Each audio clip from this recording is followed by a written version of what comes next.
In section 6-3, we have 3 different learning objectives. So first, we're going to prepare our balance sheet and income statement columns of a worksheet, extend our information over to those columns. We're going to total and rule the worksheet. And then finally, we're going to go through our worksheet and make sure that we don't have any errors.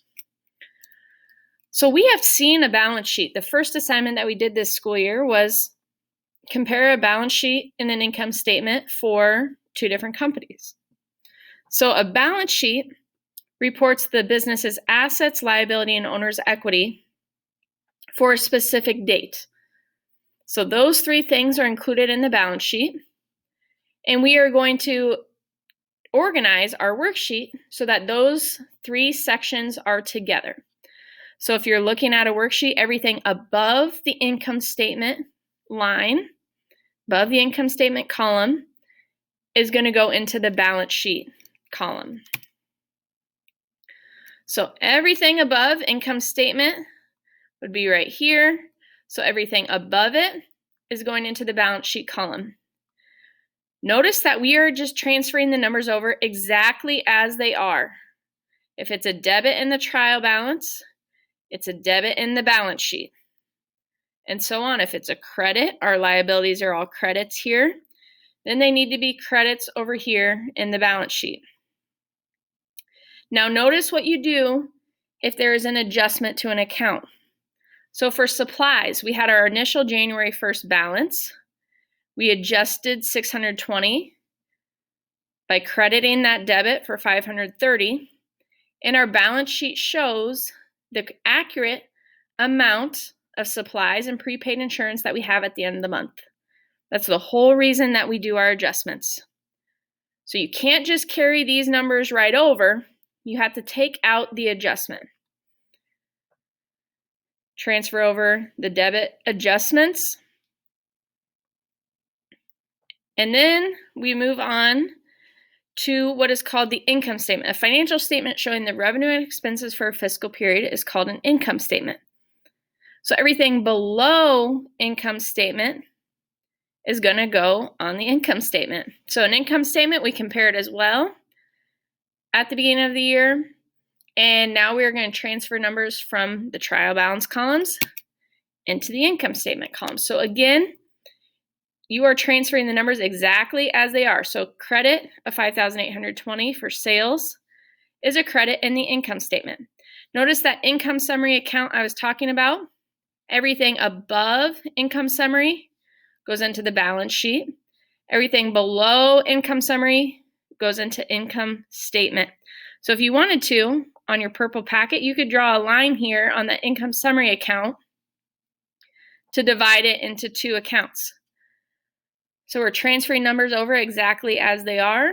The sales credit goes into the income statement column as a credit. All our expenses transfer over as debits. Notice our adjustment accounts. Insurance expense, we didn't have a balance, but then we had that adjustment, a debit of $150. So we need to make sure that that debit of $150 gets transferred over into our income statement column. The last thing and the most important thing of these columns is determining our net income. So hopefully it's net income. This is the difference between revenue and expenses. Think of revenue as the money you bring in, expenses as the money that goes out. When total revenue is greater than expenses, then we have something called net income. So hopefully all of you have net income as well with your job or your birthday money, whatever way that you get money. Hopefully that's larger than the amount that you spend or your expenses. Then that is called net income. When money brought in is more than the money that goes out. That is net income. So in our situation here, we're going to look at that income statement column specifically, and we're going to determine whether we have a net income or net loss. So first we need to total up those columns. So we draw a single underline underneath the income statement and the balance sheet columns. Then we write in our totals. Every column is totaled up. And then we have to determine whether we have net income or net loss. So we need to look at the income statement columns. Our income statement column shows our sales, so that's our revenue, and our expenses, the money that goes out. So our total sales, 5,820, is larger than our total expenses, 2,658. So we know that we have a net income. So 5,820 minus our expenses, our net income is 3,162. When you put that number, extend it over to our balance sheet column, underneath the smaller number, we extend that 3,162 net income over. So then we draw another single underline and we add up just those totals and the net income. And now our debits equal our credits for every single line. So that is the goal. This is going to look really similar when we determine if we have a net loss. Net loss, not a good thing. This is when your expenses are greater than your revenue. So hopefully you don't spend more than you earn. That is called a net loss.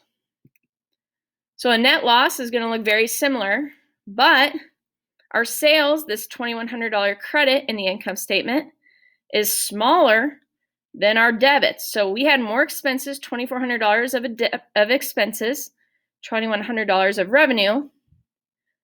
So again, we go through those steps.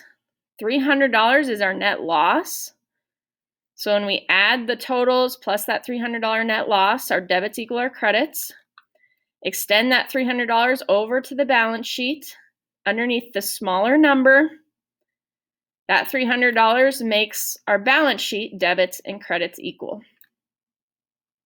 So a net loss is when your sales are smaller than your expenses. Going through a worksheet, there's a lot of numbers. We went through a lot of steps. We've transferred over a lot of numbers from one column to the next. We brought over numbers from the general ledger. So there's a lot of errors that can be made. Some of the most common errors is that there just could be errors in the accounting records. So if we had an error in our journalizing, that gets transferred over to our general ledger, then that would be transferred over to our worksheet. Lots of errors compounding every time we create a new form.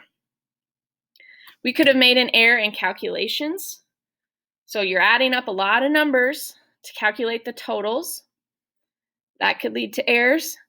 And then you might have just entered a number in the wrong column when you're transferring over. So these are just 3 examples of the most common errors. On your note guide, you have 5 different questions. Take the time to answer those questions. Pause this video. And then watch the rest and make sure that your answers are correct.